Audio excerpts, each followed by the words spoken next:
తెలంగాణ రాష్ట్రంలో నలుమూలల నుంచి కొడంగల్కి వచ్చి చదువుకునేటట్టు ఒక ఎడ్యుకేషన్ హబ్బే ఈరోజు కొడంగల్ గడుతున్నాం. ఇది మా విధానం. మేము కక్షల రాజకీయం చేయం, ఎవరి మీద కక్ష కట్టం, ఎవరి పాపానికి వాడు పోతాడని దేవుడి మీద నమ్మకంతో కష్టాన్ని నమ్ముకున్నోళ్ళం. కొడంగల్ ప్రజలు రోజుకో 2 గంటలు ఎక్కువ పని చేసేటోళ్ళే కానీ ఎవరిని సొమ్ము ఆశించేటోళ్ళు కాదు. ఎవరి గురించి మేము ఆలోచన చేయం, మా పని మేము చేసుకుంటాం. కానీ మా పని మేము చేస్తుంటే కూడా కాళ్ళల్లో కట్టె పెట్టిర్రు అనుకో, ఇక మా సంగతి అయితే చూపుతామయ్యా. ఏమంటారు? అంతేనా? అంతేనా? 2 ఏళ్ళు ఏమన్నా అన్నానా? ఆయన మన బయటకు వచ్చి ఇక చూస్తా, తోలు తీస్తా, తాట తీస్తా, ఇక నీ సంగతి చెప్తా అన్నాడు. రా బిడ్డ రా రా, రెడీగా ఉన్నారా? ఇక అందుకే కొడంగల్ నుంచే చెప్తాం నీకు అని చెప్పి 3 రోజుల నుంచి మాట్లాడలేదు, ఇవాళ మాట్లాడుతున్నా. ఆయన కొడుకు చెప్తున్నాడు, మైకు ముందరికి వస్తలేడు, ఆయన దాచుకున్నాడు అని. నీ ముఖం ఎప్పుడైనా చూసుకున్నావులా అద్దంలా? పేడమూతి బోడిలింగం, నువ్వు కూడా నా గురించి మాట్లాడతావా? నీవెంత, నీ స్థాయి ఎంత? అయ్య పేరు చెప్పి బతికటోనివి నువ్వు, ఆంధ్రలో గుంటూరులో గుడివారిలో చదువుకున్న నువ్వు, నీకేం తెలుసు తెలంగాణ గురించి, మా పౌరుషం గురించి? నువ్వు కాదు, మొత్తం నీ జాతినంతా తెచ్చుకో. ఎట్లా తెచ్చుకుంటావు? ఏడికి రావాలనో చెప్పు. మా ఊరు అన్నారా, మేమన్నా మీ ఊరికి వస్తాం. ఎవడు భయపడుతుండో సంగతి తేలుస్తా. వెనకటికోసారి చెప్పిన గిట్లనే గజ్వేల్కి వచ్చి చూడు అని చెప్పిన, గజ్వేల్కి వస్తా బిడ్డ, నీ నెత్తి మీద కాలు పెట్టి తొక్కుతా అని. గజ్వేల్కి లక్షలాది మంది కార్యకర్తలతో పోయినాం, కాలు మీద పెట్టి తొక్కితే పాతాళానికి పోయిన మళ్ళీ ఇప్పటి వరకు తేలలేదు. ఇవాళ చెప్తున్న మీడియా మిత్రులారా రాసుకోండి, 2029 ఎన్నికల్లో 2/3 మెజారిటీ మన సీట్లు ఒకవేళ 119 ఉంటే 80కి పైగా సీట్లతోని 2029లో మా ప్రభుత్వం ఏర్పాటైంది. ఒకవేళ 153 సీట్లయితే 100 పైగా సీట్లతోని 2/3 మెజారిటీతోని తెలంగాణలో రెండోసారి కాంగ్రెస్ ప్రభుత్వాన్ని తెస్తాం. ఇది మా సవాల్.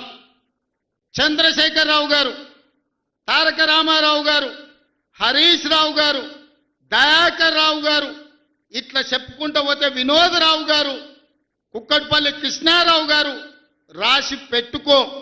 2029లో 2/3 మెజార్టీతోని ఈ రాష్ట్రంలో కాంగ్రెస్ ప్రభుత్వాన్ని ఏర్పాటు చేస్తా. ఇదే నా సవాల్. శాతనైతే కాసుకో బిడ్డ. నీ రాజకీయం ఏందో నేను చూస్తా. నేను రాజకీయం చేసినంత కాలం ఈ కల్వకుంట చూసేటోళ్ళు కాలకుంట విషం లాంటి కేసీఆర్ కుటుంబాన్ని అధికారులకు రానివ్వను. ఇదే నా శపథం. ఇదే నా శపథం.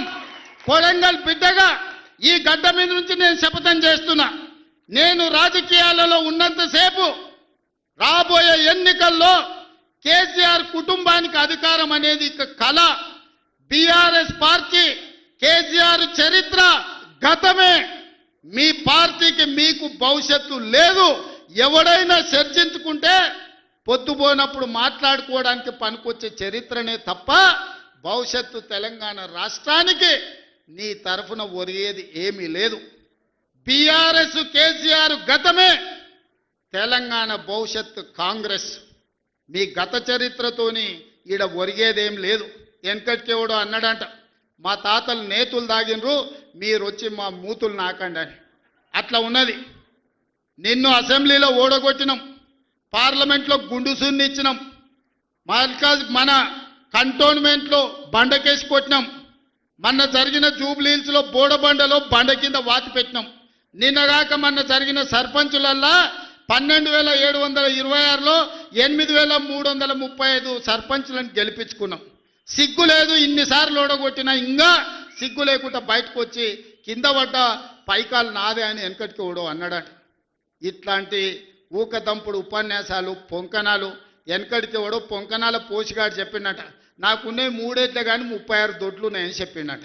ఇవన్నీ కళ్ళు కాంపౌండ్లో చెప్పుకోవడానికి బాగుంటాయి, కాలక్షేపం చేయడానికి. కళ్ళు కాంపౌండ్ మాటలు మాట్లాడకండి తండ్రి కొడుకులు. ఇవన్నీ మేము చూసినాం.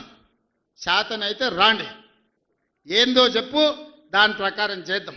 29లో తేల్చుకుందాం ఇవాళ చెప్తున్నా. Thank for watching Treenetry TV. Please subscribe, like, comment and share.